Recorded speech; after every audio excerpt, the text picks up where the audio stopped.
আসসালামু আলাইকুম প্রিয় বন্ধুরা, সবাইকে আমন্ত্রণ জানিয়ে শুরু করছি আজকের রেসিপি। হোক না ঢাকায়া কাচ্চি কিংবা চিটাংয়ের মেজবান, হয়ে যাবে এক মশলাই ঝটপট রান্না।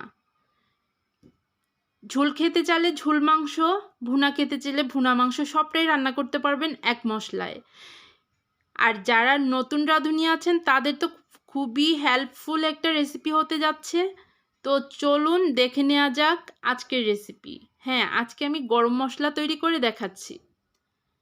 এই যে আমি এখানে বাটিটা দিয়ে হাফ বাটি মানে 1 টেবিল চামচ নিয়েছি এখানে কালো গোলমরিচ, আর এই বাটিটা দিয়ে 1 বাটি থেকে একটু কম নিয়েছি সবুজ এলাচ।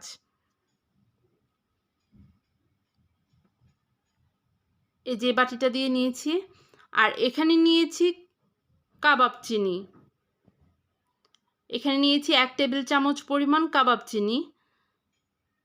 নিয়েছি এখানে বড় এলাচ, কেউ আবার এটাকে বড় ফলও বলে থাকে, নিয়েছি 5টা। নিয়েছি লবঙ্গ হাফ টেবিল চামচ। নিয়েছি এখানে পোমরা, এই মশলাটাকে যে যে নামে চিনেন, আমরা এটাকে পোমরা নামেই চিনি। এটা নিয়েছি এখানে 1 টেবিল চামচ। এখানে নিয়েছি পিপল মরিচ কিছু 4-5টি, স্টার এনএস নিয়েছি 3টি, আর এখানে 1 টেবিল চামচ নিয়েছি সাদা গোলমরিচ, আর 2টা পরিমাণ জয়ফল নিয়েছি, সরি হাফ, একটা নিয়েছি আর হাফ নিয়েছি, মানে 1.5টা পরিমাণ নিয়েছি জয়ফল। আর নিয়েছি কিছু দারুচিনি। আর এখানে নিয়েছি আলাদাভাবে নিয়েছি এখানে শাহি জিরা 1 টেবিল চামচ, মেথি নিয়েছি 1 টেবিল চামচ। এখানে বাটিটা দিয়ে 1 বাটি নিয়েছি জিরা, মৌরি নিয়েছি হাফ বাটি পরিমাণ,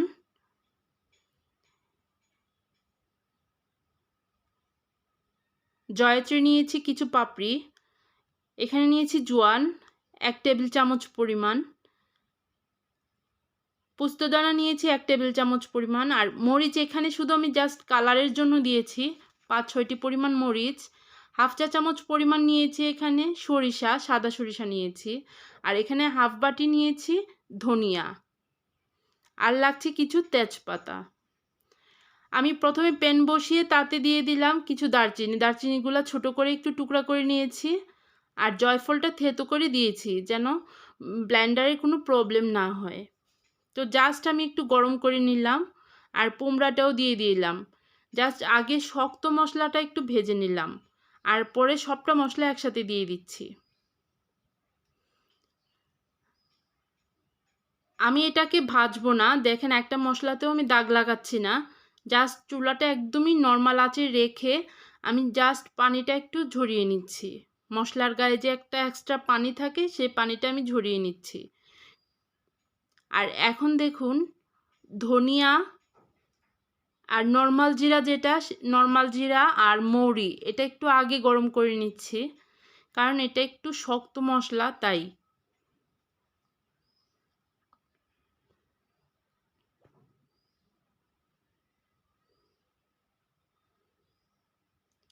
আশা করি আপনারা যদি হুবহু মশলাটা আমি যেভাবে তৈরি করেছি এভাবে তৈরি করেন, অবশ্যই খুব ভালোভাবে রান্নাটা আপনার হয়ে যাবে আর গ্রানটা থাকবে অটুট। আর দেখুন বাকি মশলাগুলো এখন দিয়েছি, আর আমি চুলার আগুনটা কিন্তু নিভিয়ে দিয়েছি। জাস্ট মশলার গরম থেকে যতটুকু গরম হয় অতটুকুতেই হয়ে যাবে। এটা খুব বেশি ভাজতে যাবে না, ভাজলে তিতা হয়ে যাবে মশলাটা আর ঘ্রাণটা ভালো হয় না।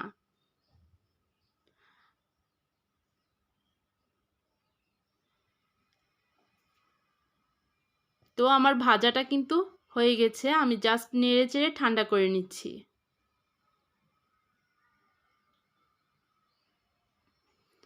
আর সব শেষে আমি তেজপাতা দিয়ে দিলাম, তেজপাতা দিয়ে আরেকটু নেড়ে নিব।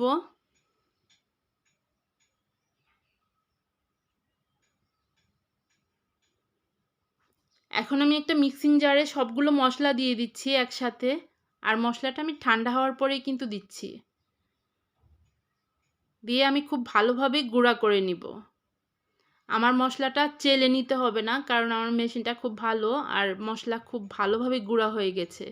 আর আপনারা চাইলে একটু চেলে নেবেন, মশলাটা যত বেশি মিহি হবে ঘ্রাণটা তত ভালো থাকবে। আর মশলাটা 6 মাসের বেশি ফ্রোজেন করতে যাবেন না, 6 মাস পরে হচ্ছে মশলার ঘ্রাণটা আস্তে আস্তে নষ্ট হয়ে যায়। অল্প পরিমাণে করবেন এবং অনেক তাড়াতাড়ি খেয়ে ফেলবেন। তো দেখুন আমার এখানে 2 বয়ম হয়েছে, আর আমি একটা বয়মে নেইনি কারণ বারবার খুলতে গেলে নষ্ট হয়ে যায় ঘ্রাণটা, তাই।